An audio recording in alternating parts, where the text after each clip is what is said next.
दोस्तों, एक ज़ईफ शख्स जिसके 5 बेटे थे, उसने अपनी सारी दौलत बेटों में तकसीम कर दी। उसने सोचा अब मुझे रुपए पैसे की क्या जरूरत है, बकिया अयाम अपने बच्चों के हाथ गुजार लूंगा। पहले वो अपने बड़े बेटे के घर गया और उसके पास रहने लगा। इब्तिदाई अयाम में तो बड़े बेटे ने उसकी बहुत खिदमत की और आओ भुगत की और कहा आपका ख्याल रखना तो मेरा फर्ज है।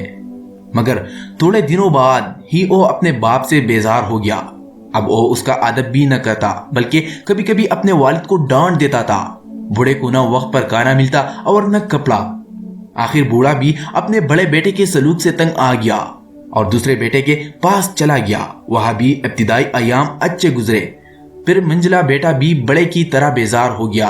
उसकी बीवी तो अपने सूसर के साथ बदजुबानी भी करती और कहती कि हम पहले ही मुश्किल से गुजर बसर कर रहे थे, अब तुमने भी आकर मजीद परेशान कर दिया। बेचारा बूढ़ा जल्द ही वहां से भी उगता गया। फिर मंझले बेटे के पास गया, मगर उसके सलूक से भी परेशान होकर वो सबसे छोटे और लाडले बेटे के पास जा पहुंचा और वहां से भी तंग होकर निकला।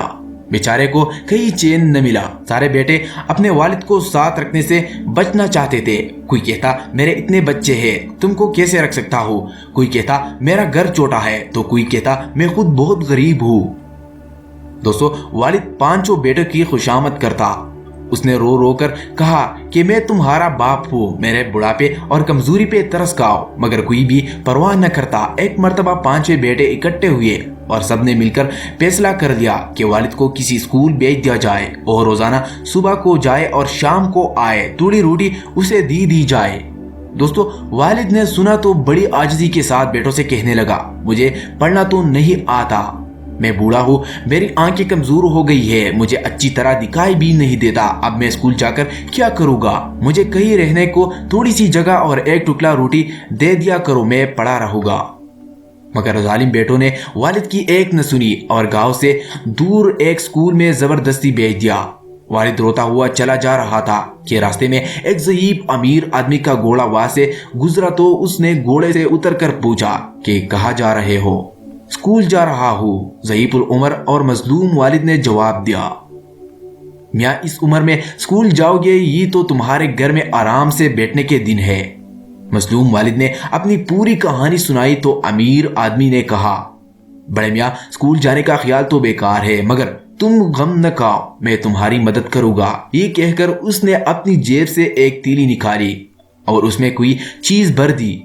फिर तीली को एक लकड़ी के संदूक में रखकर संदूक को अच्छी तरह बंद कर दिया। दोस्तों, संदूक उसको देते हुए उसको कान में कुछ कहा। ज़ईफुल उमर वालिद संदूक लेकर खुशी खुशी गांव वापस पहुंचा।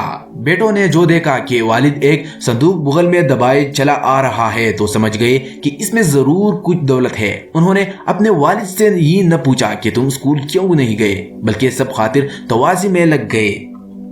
हर एक उसे अपने घर चलने को कहता।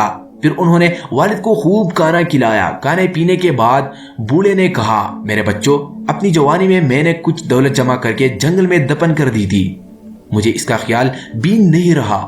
आज जो उधर से गुजरा तो याद आया, जमीन कूदी तो संदूक जो खातो था, अभी मेरी जिंदगी तक यूं ही बंद रहेगा। मेरे मरने के बाद इसे खोलना और तुम में से जो मेरे ज्यादा खिदमत करेगा और बुढ़ापे में आराम देगा, इस दौलत का ज्यादा हिस्सा उसको ही मिलेगा।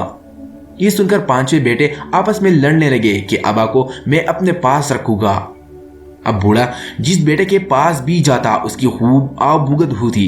सब उसके खाने, कपड़े और आराम का ख्याल रखते। इसी तरह बूढ़े की जिंदगी मजे में गुजरने लगी। बहुत दिनों तक आराम से जिंदगी गुजारने के बाद बूढ़ा मर गया। 5 बेटों ने मिलकर बड़ी शान से उसको दफन किया, शानदार पातिहा कराई, गरीब को खैरात दी और फिर सारे कामों से पारे होने के बाद संदूक खोलने लगे। मगर संदूक खोलने से पहले ही 5 भाइयों में बहस होने लगी।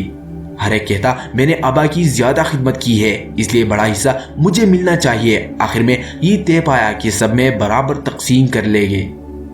दोस्तों, जब संदूक खोला गया तो उसमें से बड़ी खूबसूरत रेशमी तीली निकली जिसका मुंह बंद था। उसमें चन चन की आवाज आ रही थी। बड़ी बेसब्री से तीली खोली और फर्श पर खाली कर दी, मगर क्या देखते हैं कि इसमें से कांच के छोटे छोटे टुकड़े गिरकर फर्श पर फैल गए। اس پر پانچوں بیٹوں کو بہت غصہ آیا اور وہ آپس میں ہی لڑنے لگے۔ گاؤں کے دوسرے لوگ یہ دیکھ کر خوب ہنسے اور ان نافرمان اولاد سے کہا، دیکھ لی اپنے بوڑھے باپ کی عقل، اسے اسکول بھیج رہے تھے نا تم سب، مگر اس نے اسکول گئے بغیر کیسا مزیدار سبق سکھایا۔ دوستو، نبی کریم صلی اللہ علیہ وآلہ وسلم کا ارشاد ہے کہ جو شخص اپنے والدین کے ساتھ جس طرح کا سلوک کرے گا، جس طرح اس کے ساتھ پیش آئے گا، کل ان کی اولاد اس کے ساتھ ایسا ہی سلوک کرے گی۔ اللہ تعالی ہم سب کو اپنے والدین کی زیادہ سے زیادہ خدمت کرنے کی توفیق عطا فرمائے، آمین۔